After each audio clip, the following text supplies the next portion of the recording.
자, 들어가겠습니다. 지금 문제를 다시 가시게 되면, 일단은 아까 그 거래사례 비교법이 나왔죠. 그 나왔는데, 일단은 다시 넘겨볼게요. 우리가 489페이지로 이제 가셔서 489로 가시면, 489로 한번 가보세요. 가시게 되면은, 우리가 이제 아까 3번 문제랑 이게 유사하죠. 근데 이제 이게 소재지라고 나올 수 있고 대상 토지라고 나올 수 있거든요. 그죠? 그래서 우리가 거기는 대상 토지지만 위에 가시면은 2번에 가시면 두 번째 소재지라고 돼 있죠. 찾으셨습니까? 그래서 소재지 아니면 대상 토지가 나올 수 있기 때문에 이 소재지 나오면 무슨 토지를 고쳐라? 대상 토지. 그래서 이렇게 이제 보시면 되고. 자, 그 다음에 이제 우리가 이 공시지가기준법 말고 이제 임대사례 비교법부터 갈게요. 넘겨보세요. 임대사례 비교법은 한 페이지 넘겨보세요. 임대사례 비교법은 거래사례를 비교해요. 임대사례를 비교해요. 임대사례 비교. 그래서 임대사례 비교법은 우리가 임대사례라는 거가 아마 파란 색깔이 쳐져 있을 거예요. 쳐져 있죠, 그죠? 비교해서 아까 사정 모정, 시점 수정, 가치 형성 비교. 이거는 가액이에요, 임대료예요. 임대료. 그래서 거래사례나 임대사례는 잘 안 바꾸고 비슷하니까. 그래서 정상하는 잡이 아까 사시찌개면 아시죠, 그죠? 사시찌개면 이렇게 보시면 되고. 그 다음에 비중가액 구할 때 4배 임료잖아요. 그죠? 비중 임료다. 이건 가격이에요. 임대료예요. 임대료. 이렇게 보시면 되고. 그 다음에 이제 그 밑에 나와 있는 양가로 3번에 임대료의 구성이라는 단어가 있죠. 이건 10년째 좀 안 나와요. 시험 문제에서. 3, 4월 달에 제가 돌릴 테니까, 거기다 3, 4월에다가 적어놓고. 그래서 우리가 이제, 지금 오늘까지 하면 이게 10조 정도 가거든요. 그죠? 그래서 감정평가를 굉장히 자세하게 갑니다. 그죠? 그래서 나중에 이제 감정평가가 좀 어려우면 이쪽 바 다시 와서 동영상을 들으셔야 돼요. 근데 이 임대료의 구성은 10년째 돼서 한 번도 안 나오거든요. 그죠? 여기는 제가 3, 4월 달에 해드리기도 하고, 공시지가기준법이라는 게 있죠. 자, 요거 어디 있냐면은, 페이지를 넘겨보세요. 공시지가기준법이 페이지로 가시면은 우리가 481페이지에 가시게 되면 481에 공시지가기준법이 9번에 나와 있죠. 그죠? 481. 찾으셨습니까? 그래서 이제 그게 이제 우리가 그 노란색 칠한 게 중요한데, 일단 이걸 우리가 어디서 배웠냐면 잠깐 462페이지로 한번 가보세요. 462로 가시면 저번 시간에 462로 가시면은 우리가 그 물건별 감정평가라는 자체가 중요하다고 말씀드렸죠. 찾았습니까? 그래서 이제 우리가 토지는 저번에 공시지가기준법을 하는 게 원칙이죠. 그죠? 그래서 이제 공시지가기준법인데, 자, 일단은 우리 토지가액을 구해요. 토지가액을 구할 때 오른쪽에 보시게 되면은 오른쪽에 463페이지 두 번째 토지평가의 절차라는 게 있나요? 여기 이제 중요한데, 제가 그래서 따라서 비시지계급, 그래서 비교표준지 선정이라는 단어가 나오죠. 그래서 이따가 비교표준지 선정, 표준지가 나올 거예요. 비교표준지를 선정해서 여기 이제 표준지 공시지가가 뜹니다. 시험 문제. 뭐 제곱미터당 뭐 200만 원이다 떠요. 뜨게 되면은, 자, 곱하기, 얘는 사정 보정을 안 해요. 무슨 보정을 안 한다? 우리가 이따 배우겠지만 표준지는 정상적으로 배우기 때문에 특수한 사정이 개입되지 않잖아요. 따라서 사정 보정을 안 한다. 아까 사시찌개면이 있었죠. 그래서 얘는 시점 수정만 해요. 무슨 수정만 한다? 시점 수정. 그 다음에 지역 요인, 개별 요인, 그 밖에 요인 보정이 있죠. 따라서 비시지계급. 이건 순서가 굉장히 중요하거든요. 중요하고. 그 다음에 이제 좌측에 보시면은, 저번 시간에 제가 토지는 공시지가기준법인데 적정한 실거래가 있으면 무슨 사례 비교법으로 간다 그랬어요? 거래사례. 비교 방식인데 임대료 조정비용도 고려하죠? 그런가요? 그래서 이제 그걸 했는데 462페이지 가시면 그 박스 14조의 박스도 했었나요? 안 했죠. 자, 그러면 따라서 비시지계급. 그럼 토지의 감정평가할 때는 토지를 평가할 때 공시지가기준법으로 가고요. 감정평가업자는 공시지가기준법에 따른 토지를 감정평가할 때는 다 각고의 순서로 가는데, 자, 일단 비교표준지를 선정 안 해야 돼요? 선정을 해야 돼요? 해야 되죠. 근데 우리가 여러분들 동의수급권이라는 얘기 들어보셨죠? 그러면 대상이 속해 있는 게 유사지역이에요? 인근지역이에요? 인근지역. 그럼 유사지역부터 와야 돼요? 인근지역부터 봐야 돼요? 인근에 대상이 있으면 여기에 있는 표준지를 선정해야 되죠. 이게 없을 시는 유사지역으로 갈 수도 있거든요. 무슨 지역으로 갈 수 있다? 유사지역. 그럼 유사지역도 표준지가 없다, 표준지가 있다. 있으면 여기 표준지를 갖고 따질 수 있어요.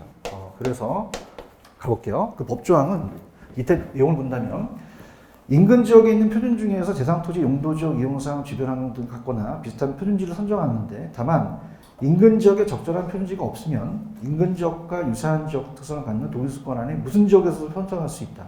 유사지역. 이것도 나올 수 있고요. 오른쪽에 보시면 시점 수정이라는 단어가 나오죠. 자, 여기서는 나항을 제가 좀 찍습니다. 나항을 보게 되면 자, 시점 집가 변동률을 이용하는 것이 불가능하거나 적정하지 아니한 경우는 한국은행법에서 한국은행이라는 단어가 있나요? 네. 또 한번 쳐보세요. 한국은행. 자, 이게 통계청으로 나왔거든요. 통계청인데 한국은행으로 이제 얘가 됩니다. 통계청이에요? 한국은행이에요? 물론 한국은행법이라는 건 주어지지 않았거든요. 그래서 우리가 한국은행에서 조사 발표한 소비자입니까? 생산자 물가지수입니까? 생산자. 따라서 생물. 소비자가 하면 안 되겠죠. 그죠? 소비자가 아니라 생산자다. 생산자 물가지수, 물가 상승에 따라서 적용한다. 그래서 지역 요인, 개별 요인, 그 밖에 요인 보정이라는 게 있죠. 그래서 작년에 이게 제가 계산 문제를 적중한 게 따라서 비시지계 그 밖에 요인도 나온다는 데 나왔거든요. 작년에. 그래서 이제 우리가 여기서 이제 찾아드리면 따라서 비시지계 그럼 비교 표준지를 먼저 기준으로 가죠. 시가 뭐죠? 시점, 지가, 개가, 그 밖에 요인 보정이 있죠? 여기 있으니까 그걸 찾아내셔야 돼서 그렇게 가시는데 이건 이제 계산 문제로 한번 가볼게요. 작년에 떴던 계산 문제 페이지 488로 한번 가보세요. 488 작년 문제. 거래사례 비교법과 조금 비교만 해볼게요. 488페이지 가시면은 488로 가시면은 거기 계산 문제 하나 나오나요? 찾으셨습니까? 자, 이건 거래사례예요? 공시지가기준법이에요? 그럼 아까 비시지계획이라는 거 기억나시죠? 그래서 비시지계획으로 가야 되는데 비시지계획. 자, 똑같아요. 아까는 제가 요게 따라서 거지가 거지가로 가세요. 거지가로 간다면 거래사례는 거하고 지인만 찾으면 되죠. 자, 이건 따라서 비지가. 자, 무슨 얘기냐? 우리가 얘는 공시지가기준법이잖아요. 그러면 아까 제가 대상에서 가로치라 그랬죠. 그럼 대상 토지와 기준 시점이라는 데가 있죠. 거기서 그세요. 대상 토지와 기준 시점. 대상 토지와 기준 시점에 그셨나요? 그시고. 그 다음에 거기 비교 표준지라는 단어가 있죠. 동그라미 치시고 지가 변동률 전에 밑줄 치세요. 지가 변동률 전에. 치셨습니까? 그 다음에 지를 좀 동그라미 쳐보세요. 따라서 비지가. 자, 이건 거지가예요? 비지가예요? 비교 표준지라는 게 나오거든요. 그거만 틀리다는 거죠. 아시겠죠? 그죠? 근데 이거는 그냥 면적을 구할 필요가 없는 게 공시지가 그 비교 표준지에 나오면 면적을 안 해도 되거든요. 그죠? 그 비교 표준지의 제곱미터당 가격이 얼마라고 되어 있어? 공시지가가.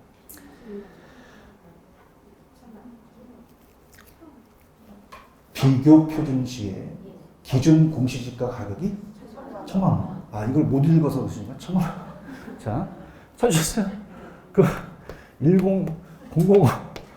005를 치세요. 1,000만 원이 뜻입니다. 1,000만 원 뜻이고, 그 다음에 제가 지가 변동률이 지금 4% 아니면 5%죠? 몇 프로 나왔어요? 몇 점 몇 곱하면 돼요? 1.05 곱하면. 얘가 더 쉽거든요, 시험 문제는. 그 다음에 제가, 자, 어떻습니까? 지역 요인은 동일하다고 그랬죠? 개별 요인만 합니다. 자, 대상은에다가 100이라고 하라 했죠? 100이라고 하고, 자, 100이라고 하고, 대상은 비교 표준지에 비해서 몇 퍼센트가 우세? 그러면 10%가 우세니까 110이죠. 110을 소수점으로 한다면 1.1이 되는 거죠. 언더스탠드? 1.1 되고, 그 다음에 자, 환경 조건은 몇 퍼센트 열세? 그러면 100에서 얼마를 까? 20을 까야 되죠. 그럼 얼마가 돼? 그럼 80%를 소수점으로 고쳐봐. 0.8이 되는 거죠. 그런가요? 자, 저도 깜짝 놀랐어요. 이게 작년에 제가 찍었는데, 그 밖에 요인 보정. 이게 안 나왔었거든요. 근데 감정평가사 시험 문제 이게 나왔기 때문에 그 밖에 요인 보존까지 나온다고 했는데 저는 깜짝 놀랐어요. 찾았습니까? 그래서 이상하게 제가 신기는 없는데 이상하게 그렇게 잘 찍어요. 따라서 비시직의 그 밖에 요인 보존이라는 단어가 있나요? 분명히 제가 그 밖에 요인 보존도 나온다 그랬는데 나왔거든요. 그러니까 이제 제가 아까 처음에 와서 원가법의 만년 기준이라고 했었죠. 그 만년 기준이 올해 나올 수 있단 말이에요. 그렇다면 그죠? 그럼 그냥요 요것도 해야 돼요. 1.5라는 건 그냥 1.5 곱하면 돼요. 아시겠습니까? 자, 그러면은 계산기 꺼내세요. 1000을 치세요. 곱하기 1.05 곱하기 1.1 곱하기 0.8 곱하기 1.5. 이게 오히려 아까보다 더 쉬울 수 있어요. 단위당이 안 나왔기 때문에. 나왔어요? 그럼 1386만 원이 나오죠? 이게 왜 그러냐면은, 자, 따라서 단위는 안 해도 된다. 그냥 공시지가가 나오기 때문에 얘는 단위가 대상에 대한 그 토지의 단위당 그게 안 나왔잖아요. 이해하셨습니까? 따라서 면적이 없다. 자, 왜 그러냐면은, 자, 18 보세요.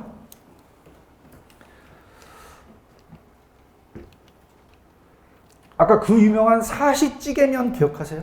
이건 거래사라는 말이에요. 따라서 비시지개그. 비시지개그는 그냥요 면적이 없어요. 얹었기 때문에 면적을 나중에 안 해도 된다는 거죠. 이해하셨죠? 그죠? 이렇게. 그래서 공시지가 기준법. 그래서 올해는 요 1번이 나왔기 때문에 아까 3번을 풀었죠. 3번이 유력하다는 얘기예요. 3번에다가 별표 3개. 쳤어요?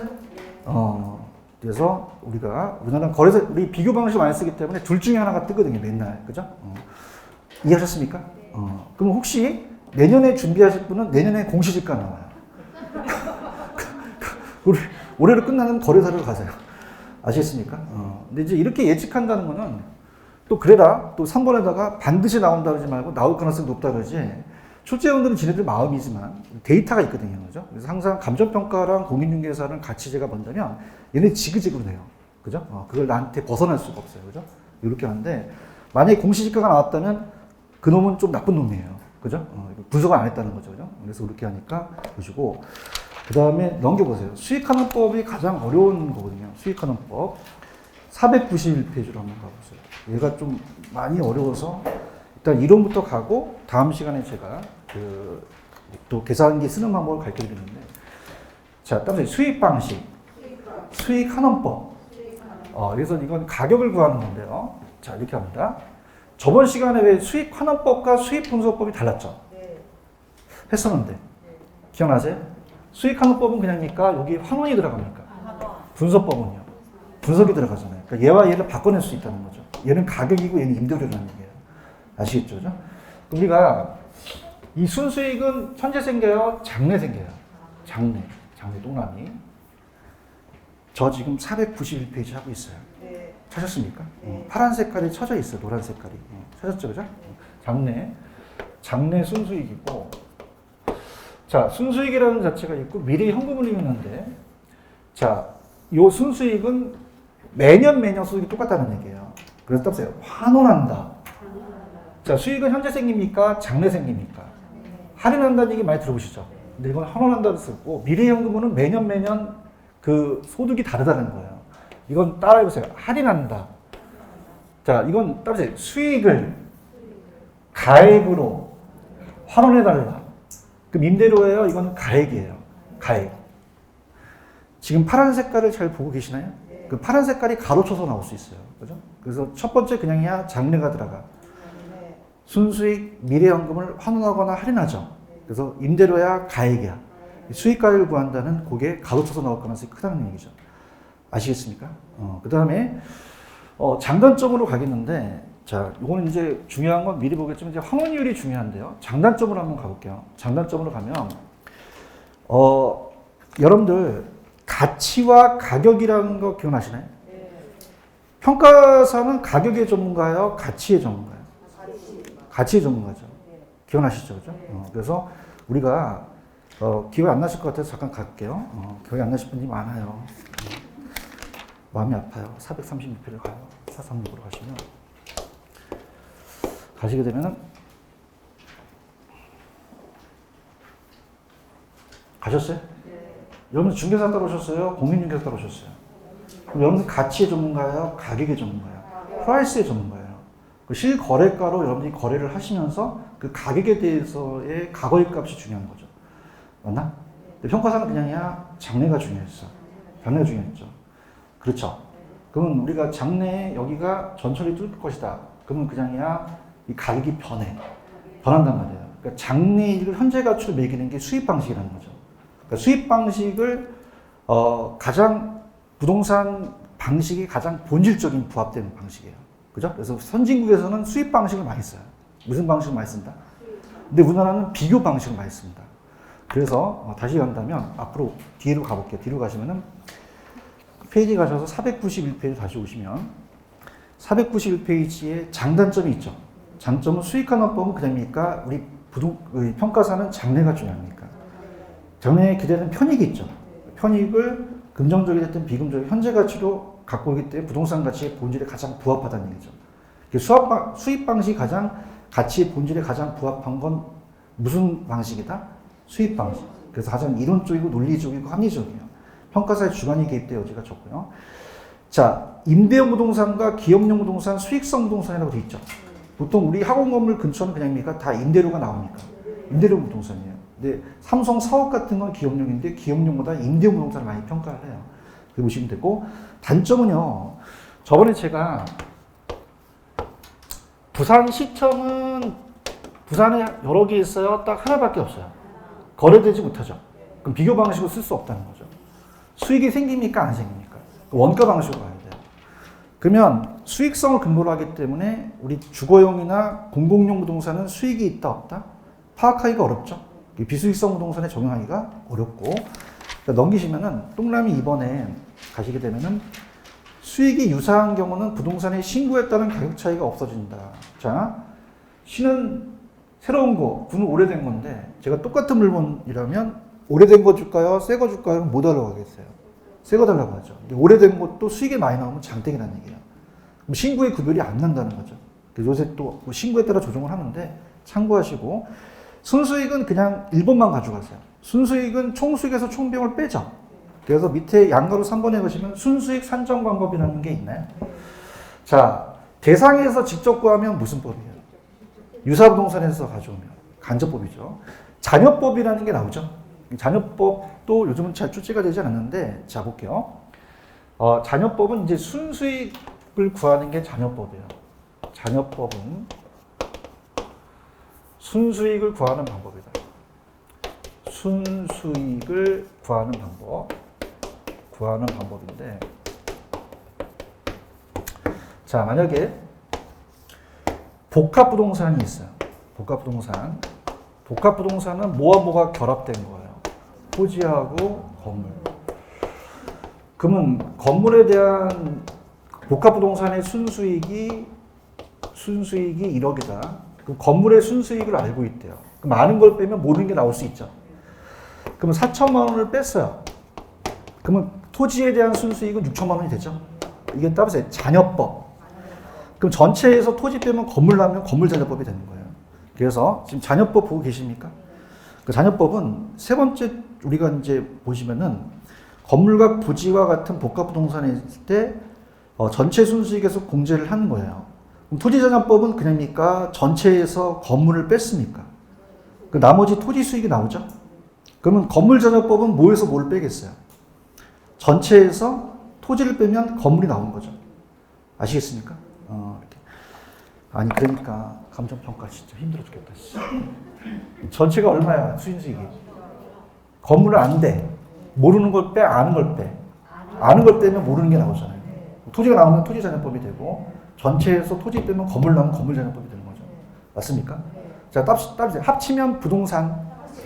합치는 게 부동산이에요. 그렇게만 가져가시면 되고, 아까 배분법하고 잔여법이라는 게 있죠. 그래서 아까 배분법은 거래사례비교법에서 복합부동산의 가격으로 비율 분석과 공제 방식의 잔여법은 이제 이 순수익을 구하기 때문에 이런 것들이 있는데 그냥 이건 참고만 해주시기 바랍니다. 그래서 둘 다 복합부동산을 근거로 하는데 차이점만 볼게요. 배분법은 거래사례비교법에서 나와요. 무슨 사례로 나온다? 거래사례. 사례 가격을 추출하는 방법이고, 잔여법은 수익환원법의 순수익을 구하는 방법이다. 이렇게 보는데 얘도 요새 요즘 이것도 거의 시험 출제가 잘 안 되는데 마지막이니까 해주는 거고 넘겨볼게요. 넘기시면은 495페이지로 가시면 495페이지 가시면 3번에 환원율이라는 단어가 있나요? 네. 별표를 3개 치십시오. 여기. 네, 그래서 여기 나올 가능성이 굉장히 높아요. 찾았습니까? 네. 자, 여기서 자, 이제 왜 그러냐면은 아까 제가 이렇게 돼요. 데이터를 보면 31회 자, 32회 때 뭐가 나오냐면 아까 원가법 아시죠? 정액법이라고 있었죠. 그다음에 거래사례비교법 있었잖아요.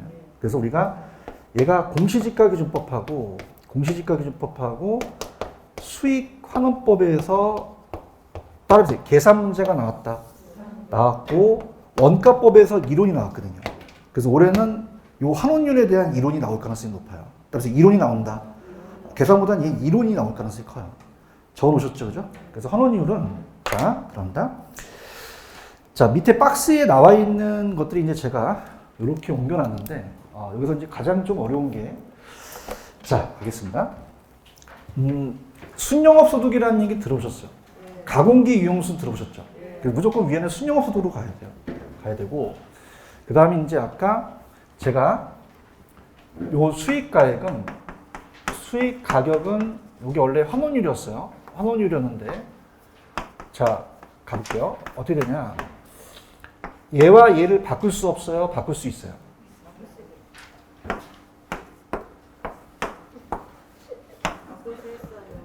이거 되죠?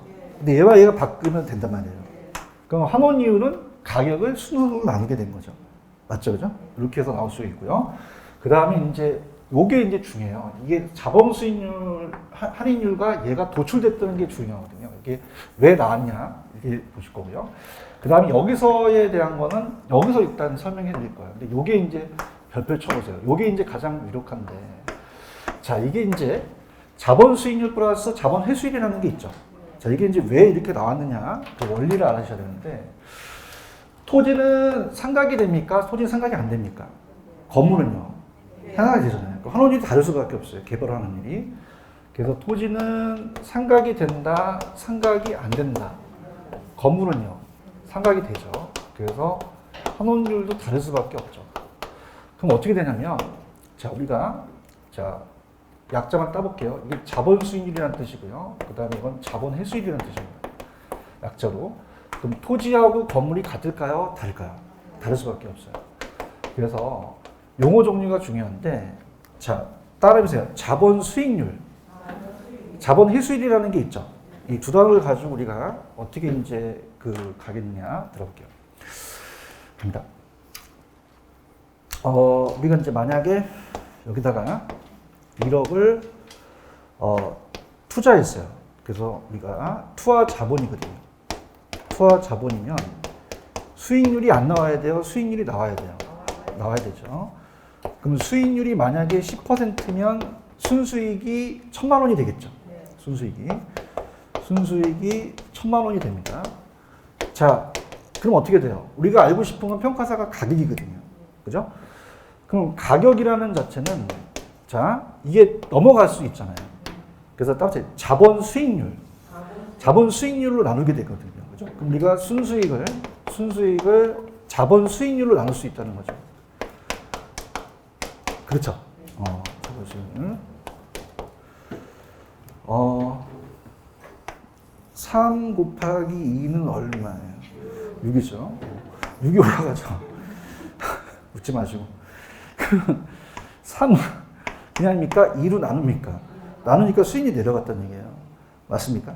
그래서 따라서 할인율의 성격을 갖고 있다는 거죠. 할인율. 그래서 얘를 할인율이라는 표현을 쓰기도 해요. 이해 갔나?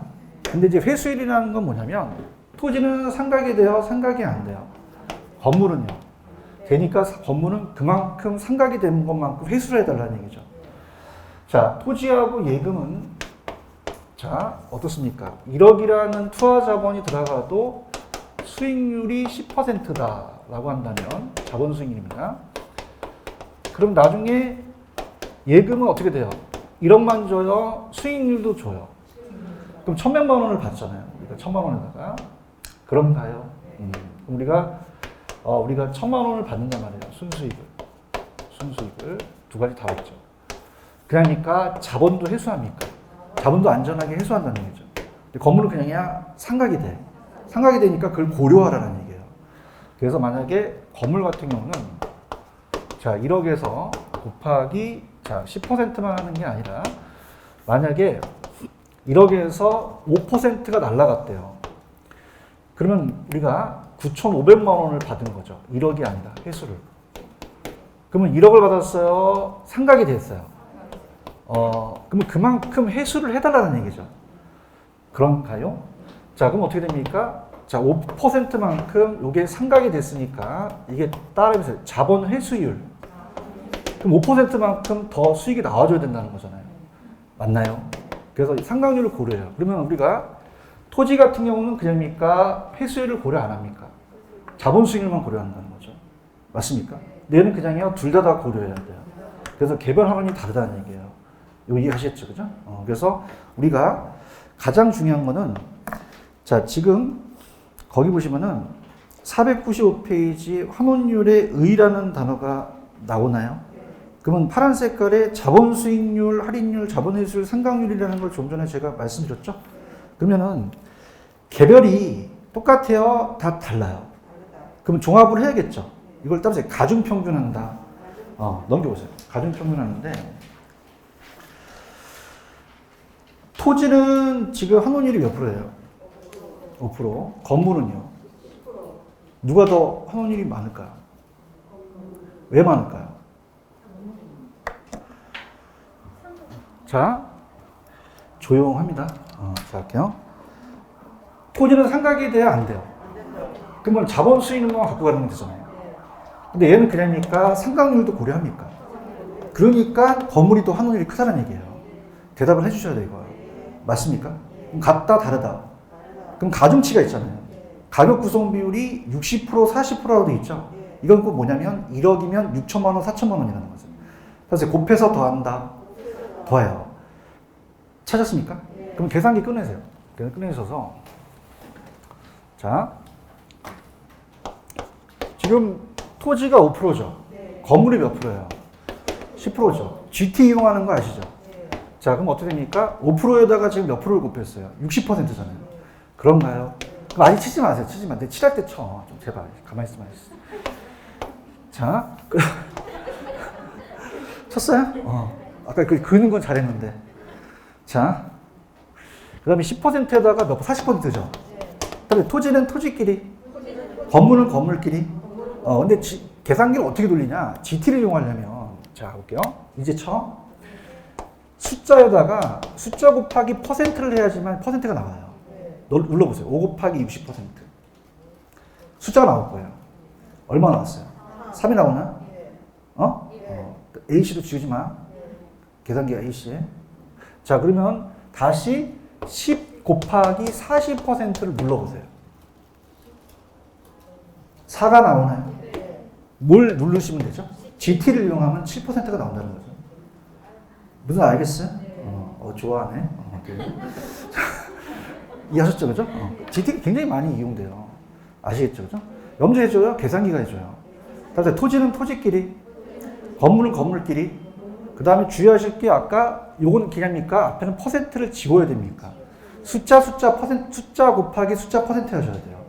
맞죠? 근데 이것도 숫자 곱하기 숫자 퍼센트에서 GT 누르시면 지가 7%라는 게 나오죠. 이해하셨죠? 무슨 말씀인지 아시겠어요? 근데 만약에 또 간단한 거 알려줄게. 자, 따라서 50대 50. 자, 우리 시험 문제는 60, 40 나오고 50, 50 나오거든요.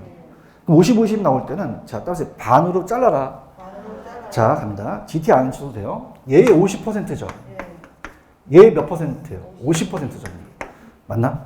그러면 50%는 반이거든요. 5의 반은 얼마야? 5의 반. 이게 25가 나와. 2.5씩. 웃긴 또 왜 웃어? 10의 반. 5가잖아요. 이거 더 할 수 있죠? 몇 점이시죠? 7.5% 되는 거죠. 50대 50은 반반씩 끊으시면 돼요. 아시겠죠? 그죠? 그래서 가르쳐 드릴게. 다시 60, 40, 50, 50. 이 둘 중에 하나가 출제가 돼요. 아까 제가 집가 상승률이 4% 5% 나온다 그랬죠. 배정된단 말이에요. 아시겠습니까? 그럼 50대 50이 더 쉬울 수 있다는 거죠. 오케이? 하셔야 돼요.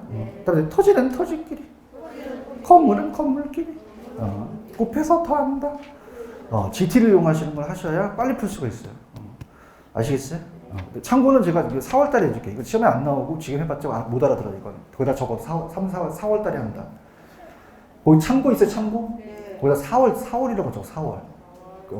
왜냐면, 내가 안 해주면 누군가 얘기해준다고 4월 달에 해달라고. 아시겠죠, 그죠? 근데 이건 못 알아듣는 거니까 4월 달에 해주는 게 나아. 지금 하면 다 까먹으니까 어차피 까먹은 건 4월 달에 가는 게 나아. 지금 박스가 있나, 박스? 이건 해. 이건 별표 3개. 시험에 나와. 무슨 이유를 산정하는 방법이에요? 환원 이유를 산정하는 방법이죠. 그래서 앞자만 따볼게요. 다시 CO12. 그렇게 돼 있죠. 또 CO12라고 하고, 자, 그 다음에 지금 무슨 이유를 구하는 방법이에요? 무슨 이유를 산정하는 방법? 환원 이유를 산정하는 방법이죠. 그런가요? 그럼 환원 이유를 산정하기 때문에 이제 이게 어렵다는 거죠. 그럼 환원 이유를 산정합니다. 자, 가볼게요. 환원 이유 산정. 자, 그러면은 시장 추출법은 내가 구하는 거예요? 시장에서 가지고 오는 거예요? 또 어떤 단어가 중요하면 거래 사례라는 게 중요해요. 교수님 어디 있어요? 파란 색깔이 있어요. 찾으셨어요? 무슨 사례? 그럼 내가 구한 겁니까? 사례에서 구하고 온 겁니까? 사례에서 구한 걸 가져가서 비교한다는 얘기죠. 찾으셨습니까? 그냥 내가 하는 대로 가. 시장 추출법은 그냥이야 거래 사례야. 대상에서 구한 게 아니란 말이에요. 아시겠죠, 그죠? 그걸 구한 거 가지고 우리한테 비교한다는 거지. 그럼 그럼 무슨 사례와 비교한다는 거예요? 거래 사례. 이게 중요하고요. 그다음에 조선법이라는 것은 환원율이라는 건 염두에 요구 수익률 아시죠? 요구 수익률은 어떻게 구하죠? 요구 수익률은? 그냥 제가 할게요. 그렇죠? 공부를 거의 안 하시는 것 같아요. 듣기만 하면 뭐합니까? 복습을 좀 해야 되죠. 그죠? 무이익률에다가 위험할증률이죠. 개론 하나도 안 하고 밑법만 하나 봐 미치겠어. 무이익률에다가 위험할증률을 더해요. 기억나십니까? 위험할증률. 그 무위험률은 그냥이요. 위험이 전혀 없어요. 순수율은 그 은행이자라는 얘기죠. 그런가? 그럼 은행이자가 만약에 2%다. 그 부동산은 그냥이야 더 나와줘야 돼. 더 할증을 해야 되잖아요. 3%를 요구하잖아요. 개인마다 똑같아 달라. 다르잖아요. 맞죠, 그죠? 그래서 우리가 번지 점프 아세요? 번지 점프? 번지 점프는 이렇게 되면은 개인마다 같다 다르다? 전 1억 주세요. 전 5만 원만 주세요. 할 수도 있잖아요. 그래서 이게 주관적이에요. 객관적이다, 주관적이다? 주관이 개입되는 거죠. 그래서 요구 수익률을 생각하시면 돼요. 그러면 얘는 이제 이따가 얘는 지문이 나오기 때문에 읽어본다면 순수율에다가 그냥입니까? 위험률을 더합니까? 따라서 구성요소. 위험의 구성요소가 여러 개 있거든요. 그걸 하나씩 따졌다고 해서 조성법인데 객관적이다, 주관적이다.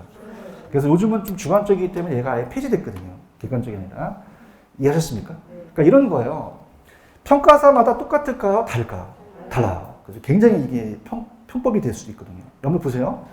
평가사가 보통 하는 게 담보평가거든요.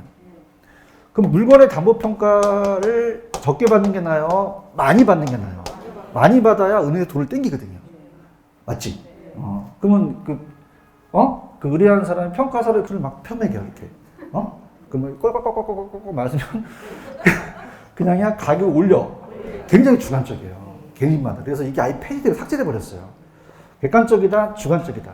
주관적이죠. 저당이나 세금 같은 건 고려 안 하거든요. 그죠? 그래서 우리가 객관적이다, 주관적이다. 그래서 굉장히 힘드실 것 같아서 얘가 지읒으로 해놨어요. 왜? 맞추라고. 그럼 객관적이야, 주관적이야? 주관적이라는 거죠. 여기 가시겠어요? 그래도 얘는 의의를 한번 가볼게요. 의의 가시면 의의를 한번 읽어보셔야 돼요. 497페이지 맨 위에 의의. 찾으셨어요? 대상부동산에 관한 위험을 여러 가지 구성요소가 위험의 구성요소예요. 그래서 요소 구성이라고 하고 분해해서 개별적인 위험에 따라 위험할증률을 더해간다고 나왔죠. 자, 그러면 순수에다가 위험률을 그냥 했어요? 가산했어요? 가산했다는 거죠. 그럼 디귿법 보세요. 조성법은 객관적이야, 주관적이야? 어떻게 났어? 그렇게 가. 조성법은 지읒법, 지읒. 찾았죠, 그죠? 객관이다, 주관이다? 주관이다. 이렇게 가져가시고. 그 다음에 투자결합법이라는 단어가 있죠. 자, 아까 토지는 상각이 돼야 안 돼요? 건물은요? 그럼 확률이 같을까요? 당연히 다를까요? 달라요. 그죠? 그래서 아까 왜 5% 10% 있었잖아요. 그죠? 다음에 가중평균. 다음에 토지는 토지끼리, 건물은 건물끼리. 아까 계산 문제 풀었던 게 물리적 투자결합법이었다는 거죠. 그래서 다르며 분리될 수 있다. 그 다음에 저당 투자자는 은행이고 지분 투자자는 내가 투자한 사람이거든요. 그럼 은행은 그냥입니까? 이자 수익을 먹습니까? 난 임대 수익을 먹잖아요. 당연히 같아요? 달라? 분리될 수 없다? 있다. 있다라는 얘기죠. 맞습니까? 그래서 얘는 무조건 나오면 같다, 다르다. 분리될 수 있다고 나오셔야 돼요. 아시겠습니까? 그럼 여러분 눈높이로 가면 토지와 건물은 그냥 글씨가 달라. 그래서 달라. 지분과 저당도 그냥이야 글씨가 달라. 그래서 달라. 아시겠어요? 이렇게 가셔야 돼요. 아시겠습니까? 그 물리적은 같다, 토지와 건물이 서로 다르다. 분리될 수 있다. 따라서 토지는 토지끼리, 건물은 건물끼리. 그래서 아까 5%, 10%, 60%, 40% 아시죠? 이거 계산 문제가 여기 나와요. 별표처럼. 이 계산 문제가 나옵니다. 물리적 투자기업법에 497페이지 동그라미 3번의 기업번. 찾으셨어요? 계산이라고 적으세요. 계산. 여기서 다 보여요. 자, 계산이라고 적으셨어요? 이게 가장 유력합니다. 물리적. 금융 쪽은 안 나올 것 같아요. 계속적으로 금융 쪽이 나올 것 같다고 얘기하는데 안 나올 것 같고 물리적만 계속 될 것 같아요. 물리적. 그리고 금융 쪽은 니은번 읽어볼게. 저당 투자자의 요구 수익률과 지분 투자 수익률이 같다, 다르다. 왜 달라? 글씨가 달라? 그럼 저당 투자자에다가 은행이라고 적으세요. 은행은 요구하는 게 임대 수익이야, 이자 수익이야. 그거 적어. 저당 투자자가 은행이고 요구 수익률은 이자 수익이다. 적으셨어요? 지분 투자자는 내가 투자한 투자자는 내가 투자한 지분 투자이기 때문에 나는 그냥입니까? 임대 수익을 원합니까? 나는 요구하는 게 거기서 나오는 임대료를 원하잖아요. 그럼 같아요? 당연히 달라요. 분리될 수 있죠? 가중평균 한다는 거예요. 얘도 따르세요. 지분은 지분끼리. 저당은 저당끼리. 어디 하는지는 아시겠어요?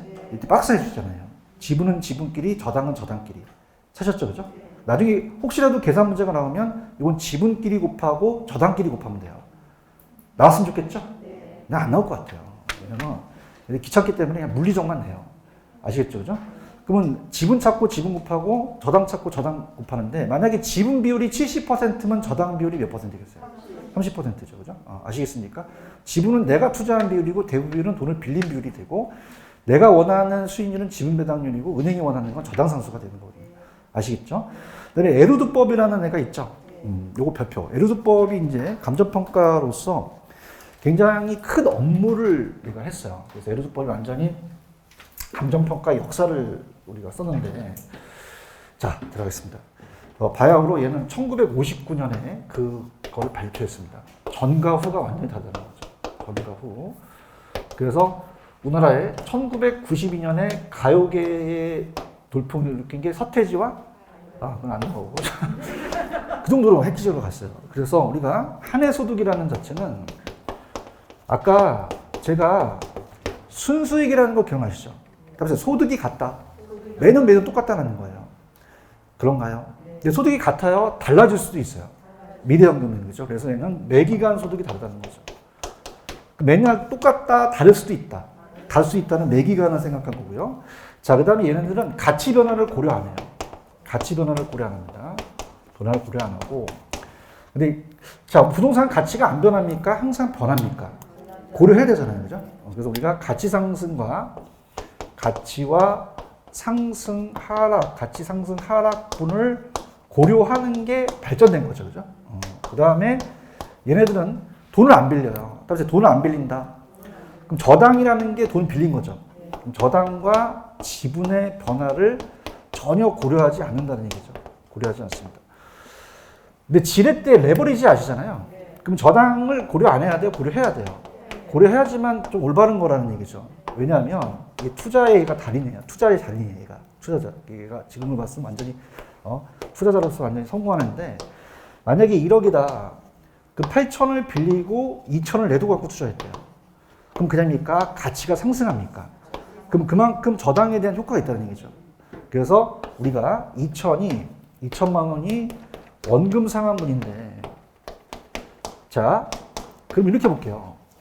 자, 우리가 여러분들, 물론 뭐 하락기도 있긴 하지만, 가치가 상승할 때는 그냥입니까? 레버리지를 이용합니까? 레버리지 이용하는 게 좋아요. 그죠? 여러분들 이제 집을 사실 때, 만약에 얘가 7억인데, 우리가 예를 두는, 항상, 자기 지분이 있어서, 지분이 만약에 4억인데, 3억을 저당을 땡겨야 되잖아요. 근데 얘는 따라서 저당 고려 안 했다. 돈을 빌리지 말자가 얘네 집 가훈이에요. 그럼 돈 빌려요? 안 빌려요? 그럼 가치가 상승할 수 있다는 거죠. 그런가요? 그러니까 지금 2017년에 우리가 2017년에 우리가 집 사지 말고 떨어진다고 얘기했잖아요. 떨어졌어요? 가격이 상승했어요. 상승했다는 거죠. 그럼 어떻게 된다? 돈 빌린다? 안 빌린다? 자, 우리가 일단은 얘는 안 빌리고 7억을 모으잖아요. 그럼 그냥 내 허리띠를 졸라매야 돼. 졸라매요. 그래서 2년 있다가 7억 딱, 나 3억 모았으니까 살렸더니 7억이에요? 9억이 돼요. 9억이 된다는 얘기예요. 맞나요? 그럼 그냥이야 또 허리띠를 졸라매야 돼. 졸라매는 거죠. 그죠? 그러면 가치 상승을 고려 안 하는 게 낫나요? 고려하는 게 낫나요? 하나가 있기 때문에 얘는 그걸 고려했다는 얘기예요. 얘기 좀 해보세요. 그 다음에 그다음이니까 돈을 빌려야 됩니까? 빌리면 그냥요 갚아 나가요. 원금 상환이 만약에 2천이면 지분으로 형성될 수 있죠. 그래서 지분 형성분은 내가 가져가는 거란 말이에요. 그러면 굉장히 중요한 놈이기 때문에 얘를 지분 형성 놈이에요, 분이에요. 얼마나 중요하신 분이기 때문에. 그럼 얘는 원래 그냥 있습니까? 저당이었습니까? 근데 지분으로 환생하셨죠. 다시 할게요. 얘는 원래 뭐였죠? 저당. 뭐로 환생하셨죠? 지분으로 환생하셨어요. 그래서 저당 가치와 지분 가치를 가지고 따지는데 지분 소득과 저당을 합친 거죠. 이게 에르두라는 거죠. 아시겠습니까? 그럼 자 할게요. 자, 그럼 얘는 누구 투자자 입장이죠? 지분 투자자, 차입자 입장이에요. 그러니까 에르두가 이제 평가사거든요. 평가사라고 적어놓으세요. 평가사. 평가사는 차입자 위주로 가요. 그럼 저당 투자자 입장으로 갑니까? 지분 투자자 입장으로 갑니까? 차입자 입장으로 가죠. 그 다음에 여러분들 세전이라는 거 기억나시죠? 자, 세전원금 수지는 그냥입니까? 부채 서비스를 뺐습니까? 뺐으니까 그냥요 저당은 고려했어요. 고려했는데 아직 세금을 뺐나요? 안 뺐나요? 세금을 고려하지 않았다는 게 좀 단점이 될 수 있어요. 자, 얘는 한 해에요 매 기간이에요. 자, 그 유명한 무슨 형성문이죠? 저당이 지분 형성문으로 형성되셨죠. 가치 변화를 고려했다 나오면 무조건 에르두법이라는 거죠. 지금 보고 있어요? 자, 그럼 읽어볼게. 천천히 읽어볼게. 에르두는 감정평가사야. 누구 투자 입장을 쓴 거야? 지분 투자자죠. 그 은행 입장이 아니라 차입자 입장을 본다는 거예요. 그런가? 왜? 많이 감정평가를 많이 해주는 게 좋잖아요. 그래서 얘는 한 해야 매 기간이야. 세전이죠. 그래서 보유 기간 동안에 원금 상환에 대한 그 저당이 지분을 형성하신 그 중요한 분이 누구지? 얼마나 중요하시길래 지분 형성 놈이야 분이야. 얼마나 중요하시길래 지분 형성 분이라고 얘기해. 근데 기간 말에 대한 가치 변화분을 고려했죠. 요거 나오면 에르두법 찍으셔야 되는 거죠. 아시겠습니까? 그래서 오른쪽 기출 한번 보세요. 기출에다 동그라미 쳐보세요. 에르두는 매 기간에 동그라미 쳐보세요. 한 해요, 매 기간이에요. 기간 말에 가치 상승 하락분 고려했죠. 보유 기간 동안에 무슨 형성분이에요? 그러면 매 기간 가치 상승 하락분 지분 형성 세 요소가 나오면 이건 무조건 에르두법이라는 거죠. 아시겠습니까? 근데 넘겨보세요. 넘기시면은 니은번에 세전으로 갔으니까 세금이 부동산 가치 영향을 고려하는 걸 고려했다, 고려하지 못했다. 지분 투자자에 너무 쓴 거죠. 그렇죠? 그 다음에 부채감당법이라는 단어가 있어요. 거기 영어가 개털이야, 개텔이야. 적으세요. 은행 직원으로 적으세요. 은행 직원. 그럼 얘는 평가사야, 은행 직원이야. 그러면 그냥이야, 은행 입장이야. 그러니까 돈을 빌려주는 입장으로 본다는 얘기예요. 언더스탠드? 그러면 아까 에르두는 지분 투자 차입자 입장이었죠. 부채 감당법은 은행 입장으로 쓰는 거죠. 대출 기간 입장. 그래서 여러분들이 부채 감당률이라는 거 배우셨죠? 그냥 배웠다고 안 배웠어요. 배웠다고 했냐. 부채를 감당하는 능력을 얘기하는 거고, 부채 감당률을 근거로 해서 대부 비율이나 LTV 배우셨잖아요. 저당상수는 이제 원리금을 상환할 때. 이게 다 은행들이 쓰는 거거든요. 그럼 요런 거 나오면, 요거 나오면 그냥이다. 이건 부채 감당법이다. 요거 세 가지 나오면 다 이거 곱해버리면 되거든요. 근데 그냥요, 은행 입장에 섰어요. 저당 투자 입장에 섰다는 게 비판되는 거죠. 그래서, 자, 요거는 동그라미 쳐보세요. 저당 상수의 저자 동그라미 치시고, 부채 감당률의 부, 그 다음에 대부 비율의 대자 동그라미 쳐보세요. 자, 그래서 이 저자가 좀 거꾸로 했네. 아이씨, 야매 들어가지. 또 하셨어요? 저당 상수, 그다음에 부채 감당률 대부분 쳤죠. 그래서 이렇게 해보세요. 만약에 지금 어떤 사람이 이제 돈을 안 갚았어요. 부채를 너무 많아. 그럼 이 사람을 저기 익숙한 데로 데리고 와요. 이게 저부대로 데려가. 저부대로 데려간다. 그다음에 저부대. 무슨 부대? 저부대. 저가 뭐죠? 저당 상수. 부채 감당법이니까 무슨 감당률이 나오셔야 돼요. 부채 감당률은 순소득을 부채에서 나누죠? 대부비를 곱해야 된다는 거죠. 아시겠습니까? 이거 나오면 그냥 이걸 다 곱하면 돼. 곱하면 돼요. 그래서 자칙에 보시면은 기출이 보시면 부채 감당률 이 대부 비율 50% 연간 저당 상수 0.1이라고 되어 있나? 찾았어? 이걸 따라서 저부대. 자, 따라서 다 곱한다. 곱하면 되거든요. 이해하셨습니까? 그럼 곱해보세요. 2 곱하기 50% 곱하기 0.1 곱하면 10%가 나오거든요. 그러니까 종합자본율이 따라서 저부대니까 이렇게 한번 투자노수 나온 적이 있었거든요. 이해 가셨죠? 이렇게 가시면 됩니다. 자, 그럼 오늘 프린트를 이제 풀 건데, 일단은 풀기 전에 펜을 들어보세요. 풀기 전에 칠판. 아까 제가 C조 12가 있다 그랬죠? 그래서 따라서 C조 12. 자, 시장술법은 그냥요, 거래 사례에서 갖고 왔어요. 거래 사례를 갖고 왔고, 조성법은 그냥입니까? 주관적입니까? 주관적이고, 순수리에다가 위험률을, 구성요소를 더했죠? 그 다음에 투자결합법은 물리적으로 토지와 건물이 같다, 다르다. 분리될 수 있고, 금융적은 지분과 저당이 다르죠? 자, 에르들은 누구 투자자의 입장이에요? 부채감납법은요. 저당 투자자란 말이에요. 그래서 거기다 적어 놓으세요. 자, 에르들은 그냥입니까? 지분 투자자입니까? 부채감납법은 저당 투자자잖아요. 이해하셨죠? 그죠? 그래서 어떻게 해보시냐면, LG전자에서 버스에다 빵빵 때리는 게 부저거든요. 그래서 LG에서 부저를 만들었다. 그럼 에르들은 누구 투자자 입장? 지분. 부채감납법은 저당 투자자 입장에 가는 거죠. 이해하셨죠? 그죠? 그러면 우리가 문제를 한번 풀어볼게요. 자, 프린트로 가볼게요. 프린트로 가셔서 4번, 5번, 6번, 7번까지 한번 풀어보세요. 여기까지 풀고 좀 쉬었다 갈 겁니다. 4, 5, 6, 7. 여기 배운 겁니다. 이번 시간에.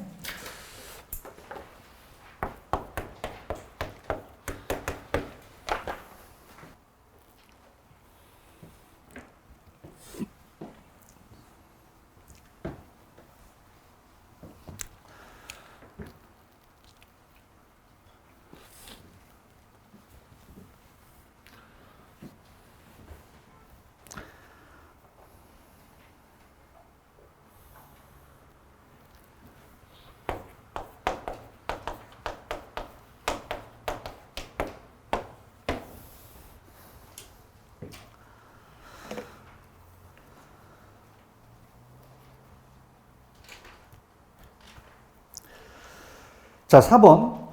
자, 칠판. 표준 공시가 거래사를 선택할 때 아까 비시지개가 아시죠? 자, 무슨 보정은 필요 없었어요? 시점 수정을 했잖아요. 그럼 시점 수정이 필요 없다, 사전 보정이 필요 없다. 시점 수정을 해야 된다는 거죠. 기억하십니까? 그 다음에 5번은 왜 틀었을까요? 자, 아까 조성법 기억하세요? 객관적이다, 주관적이다. 주관적이잖아요. 그러면 5번에 조성법 있나요? 객관적 있나요? 객관적으로 뭐로 고치셔야 돼요? 주관적. 요소 구성법 맞고, 자, 대상부동산의 위험을 여러 가지, 구성 요소, 요소 구성, 분해해서 개별적 위험에 따라 위험을 더해 나가는 거죠. 맞죠? 자, 물리적으로 토지와 건물의 수익이 동일합니까? 다릅니까? 분리될 수 있다고 하셔야 되죠. 왜 그럴까요? 토지는 그냥요, 상각이 안 돼요. 건물은요. 당연히 수익이 나오는 게 다르겠죠. 그죠? 이렇게 보시면 되고. 자, 아까 LG전자 기억하십니까? 그럼 에르두는 무슨 투자죠? 지분 투자로 가셔야 되죠. 매기간 현금 수지 가치 변화 지분 형성을 고려하는 3요소 나왔죠. 아시겠죠? 이렇게 적응하시면 돼요. 됐습니까? 그래서 올해 요게 나올 가능성이 커요. 이론이 따라서 이론이 나온다. 계산 문제 당연히 떴거든요. 그죠? 그러니까 여기 위주로 이론을 가져가세요. 아시겠죠? 계산 문제는 자, 제가 498페이지를 다음 시간에 할 건데 계산기를 또 꺼내시고 498페이지 보시면 예지 문제가 나와 있죠. 이게 작년 문제랑 유사하거든요. 이걸 제가 좀 쉬었다가 풀어드릴게요. 좀 쉬었다가 하겠습니다.